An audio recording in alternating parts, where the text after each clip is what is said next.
ታሪካዊ ልቦለድ ደራሲ ሕይወት ተፈራ ተራኪዎች መሰረት አሰፋና ጅላሉ አወል ምንትዋብ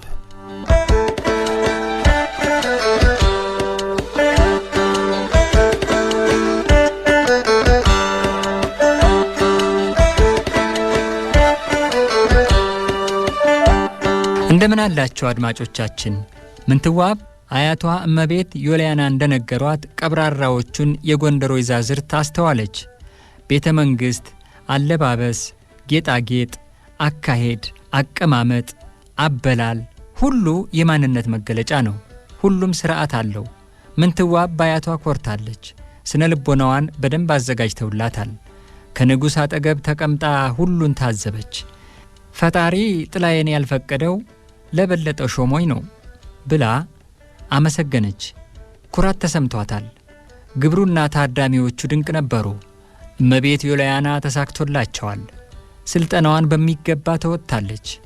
ንጉሥ አጼ በካፋ የወደዷትን ፍቅራቸውን እጃቸው አስገብተዋል። ምንትዋብም ልጅነቷ አብቅቷል።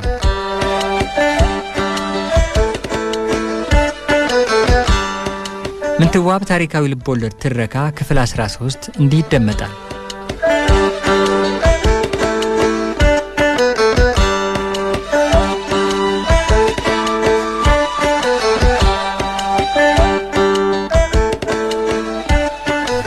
አይዞሽ ነይናማ፣ ምንም የሚያስፈራ ነገር የለም እኮ አሏት። እጇን እጃቸው ውስጥ አድርገው አቀርቅራ ዝም ማለች። ያረግሽልኝን ሁሉ መቼም አረሳውም። ከኪዳነ ምሕረት ጋር አስታመሽ አዳንሽኝ። የልጅ አዋቂ ኪዳነ ምሕረት ታክብርልኝ። እንዳው ነገሩን ሁሉ ሳጤ ነው እዝጊያር እንድንገናኝ ፈልጎ ነው እንጂ እናንተ ቤት ተመሜ መምጣቴ ተጎድቼ ነበር። ኪዳነ ምሕረትና ሩፋኤል እንዳንቺ ባለች አይናማ ካሱኝ አሉ።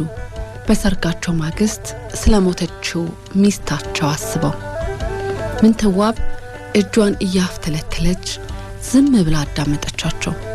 በተናገሩት ነገር ልቧ ተነካ። እኛ እንደዚያ በወርቅና በእንቁ ተንቆጥቁጠው ሩቅ ይመስሉ የነበሩት ንጉሠ ነገሥት እንደሷው ሰው መሰሏት። እስቲ ያንን ሚጥም ድምጥሽን አሰሚኝ፣ ተጫዎች እስቲ። እናንተ ቤት ሳለው ላነጋግርሽ እየፈለኩ ማን መሆኔን እንዳይታወቅ ብዬ ዝም አልሁ። እኛ ህደግ አባትሽ ጋር እንኳ ሳልጫወት ተመለሱ አሏት። የምትለው ጠፋት። በመጨረሻ ቁስቋም ታክብርልኝ፣ ለዚህ ላበቁኝ ለርሶ እሷው ምላሹን ትስጦ አለቻቸው። እኔ ምን ለዚህ አበቃሻለሁ? ሁለተኛ እንዲህ ስትይ እንዳልሰማ። የሚገባሽ ቦታ ነው የመጣሽ። ይሄ ደግሞ ቤትሽ ነው። ቀስ እያልሽ ሁሉን ትማሪያለሽ። የሚቸግርሽ ነገር ሲኖር ሳትፈሪ ንገሪኝ። ደንጎጥሮችሽም አሉ። ለኔም እንግዲህ አንቺ ሌላ የሚቀርበኝ የለም አሉና ቀስ ብለው ተነስተው ቀኝ እጇን ይዘው መኝታ ክፍል ውስጥ ይዘዋት ሲገቡ በአጎብር የተሸፈነውን ተደራራቢ የእንጨትና የጠፍር አልጋ ስታይ ልቧ ተንተረከከ። ይሁን እንጂ ልጅነቷ ማክተሙን ብቻ ሳይሆን የዚያን ዕለት የጀመረችው ግንኙነት ሕይወቷ የሚጓዝበትን መንገድ ዳግም እንደጠረገ አላስተዋለችው።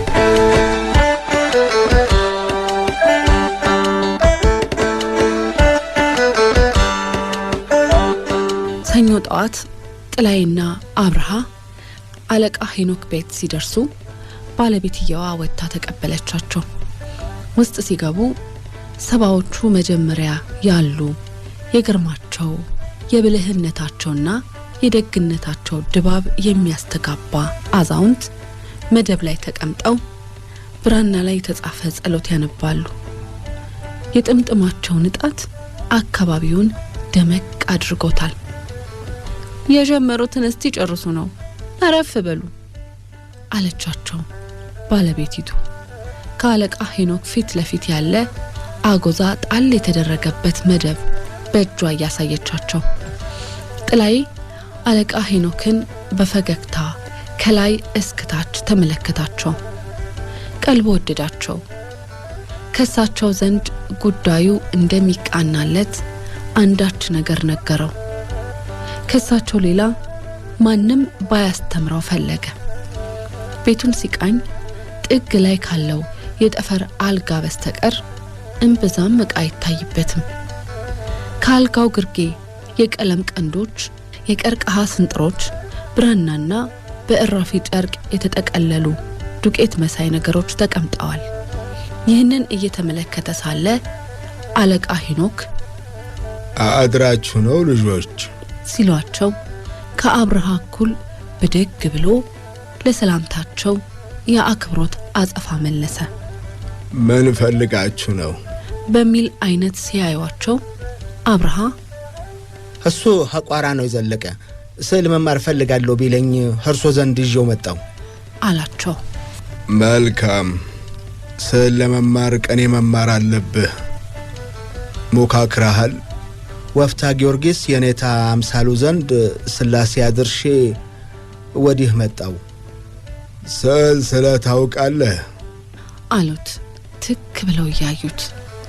ዞር አሉና ምድጃ ላይ ድስት ጥዳ የነበረችውን ባለቤታቸውን ወርቄ እስኪሚቀመስ ታለ ለዛሬ እንግዶቻችን ናቸው እነህ ተማሪዎች አሏት።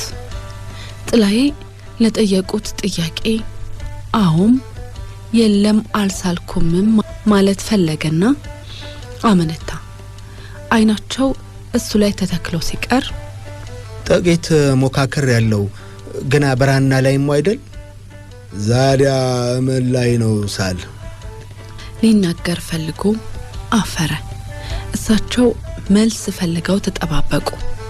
ያን ችምችም ያለና ወተት የመሰለ ጥርሱን ብልጭ አደረገና ግድግዳ ላይ አላቸው። ግድግዳ ላይ እኮ ማንም ተነስቶ አይስልም። እንጀራ በድቁስና ጠላ ይዛ የመጣችው ወርቄ ከተብላ ሳቀች። ያን ጊዜ ሁሉም አለቃ ሄኖክ ጭምር ሳቁ።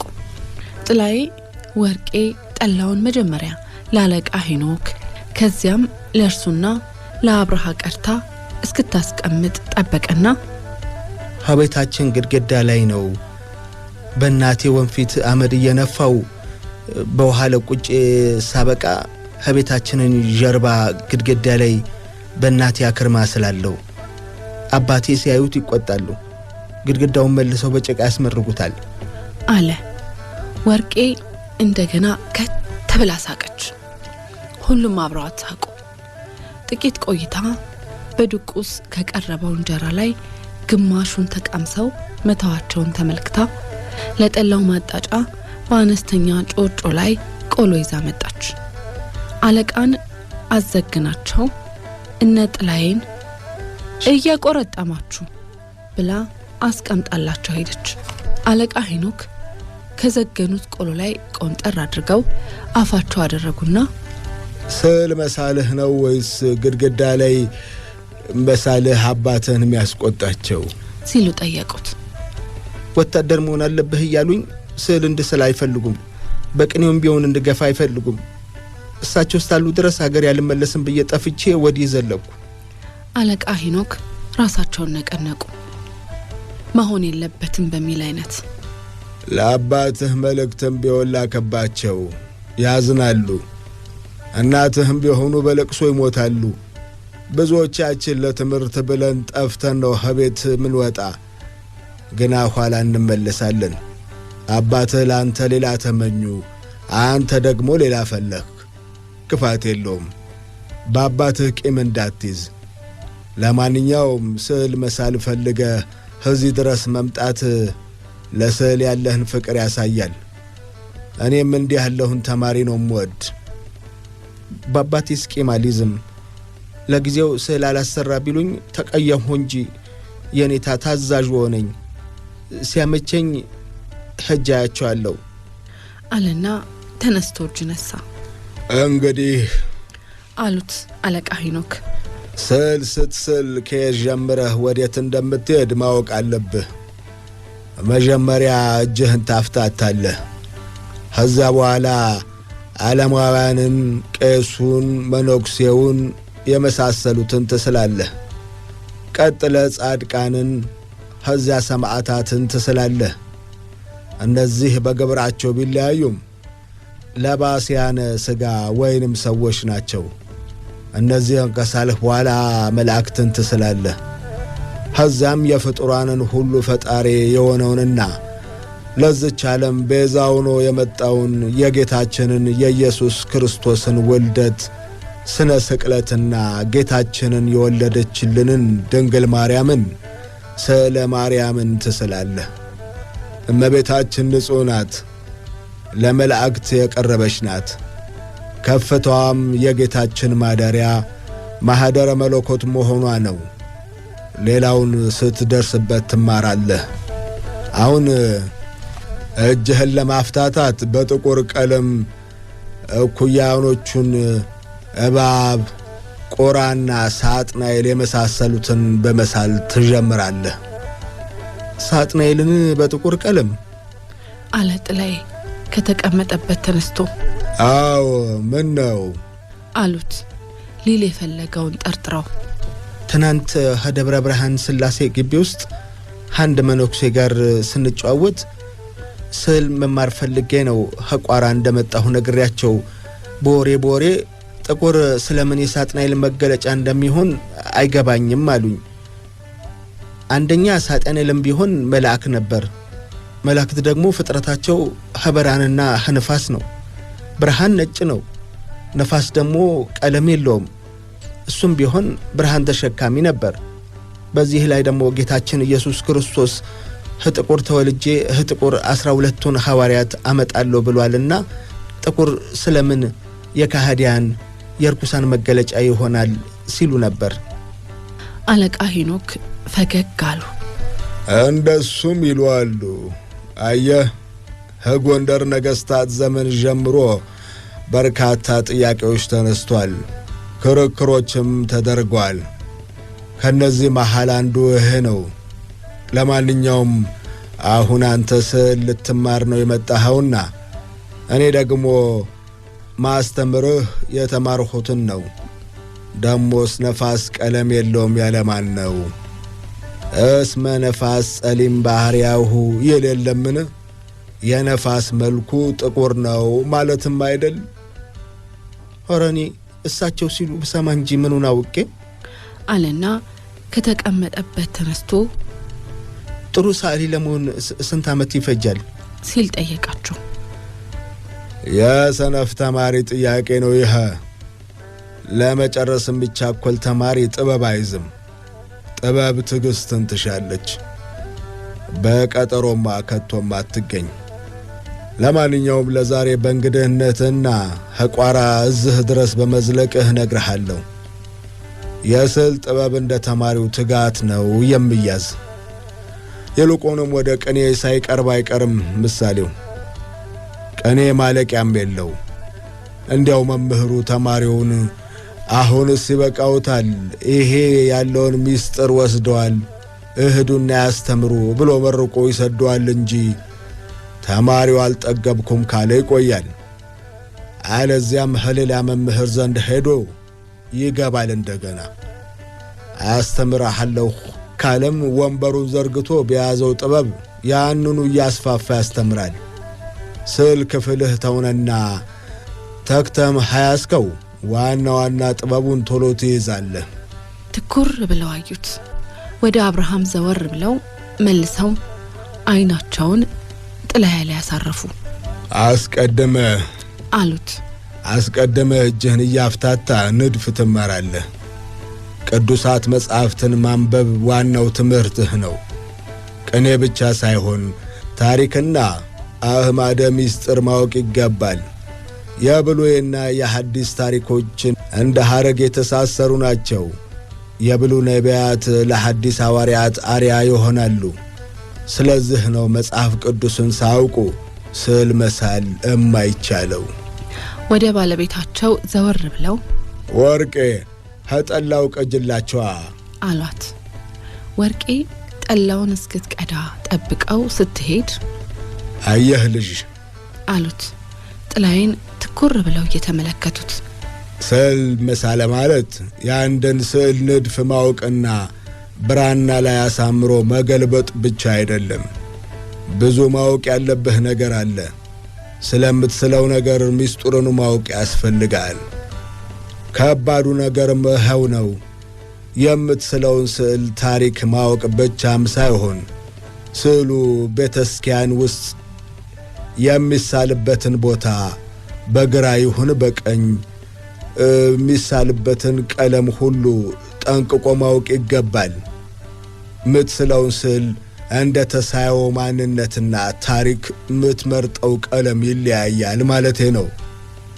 ጽፈትህ አጣጣልህ እንዴት ነው? ይህን ታምሳሉ መልካም ነው ይሉኝ ነበር። ማለፊያ አለቃ ጥላይ ማደሪያም የለውም፣ ከደጀ ሰላም ነው የሚያድር አለ አብርሃ ከተቀመጠበት ተነስቶ።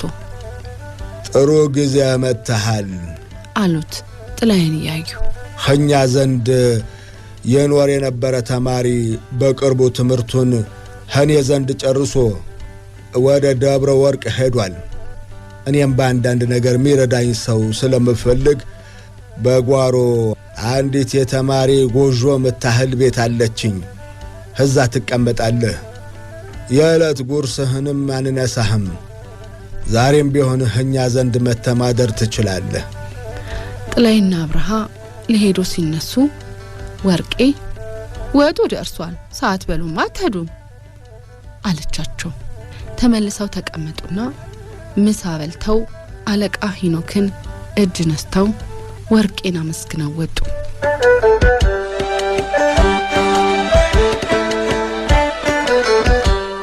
ጥላዬ ስዕል የመማር እድል ማግኘት ብቻ ሳይሆን ጎኑን ማሳረፊያ ቤት ማግኘቱ አስደሰተው። እድል ለመጀመሪያ ጊዜ በሱ ጎን የቆመች መሰለው።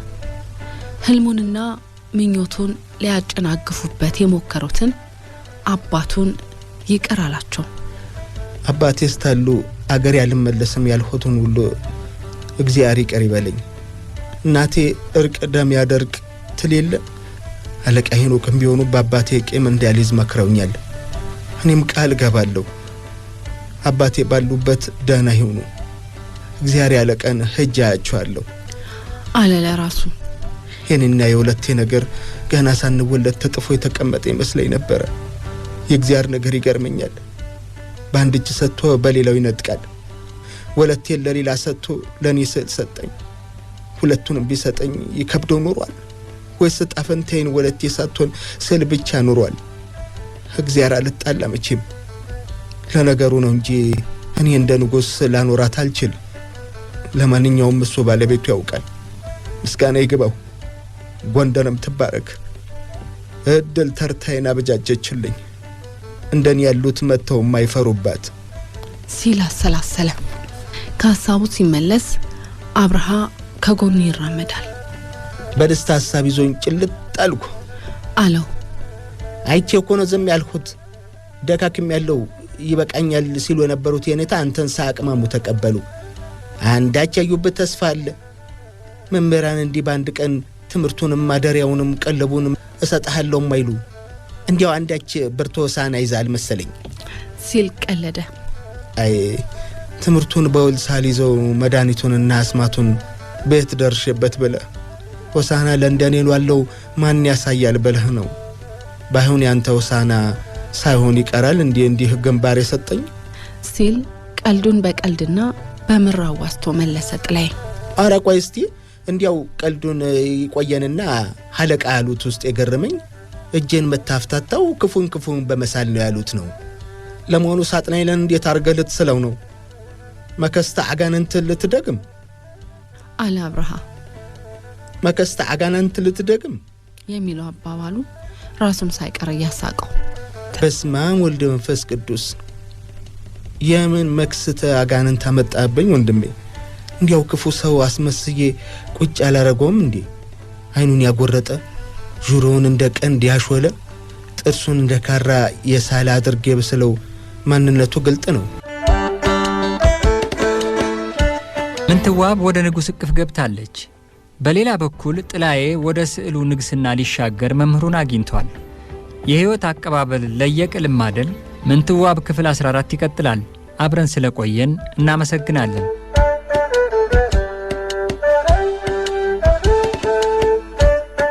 ምንትዋብ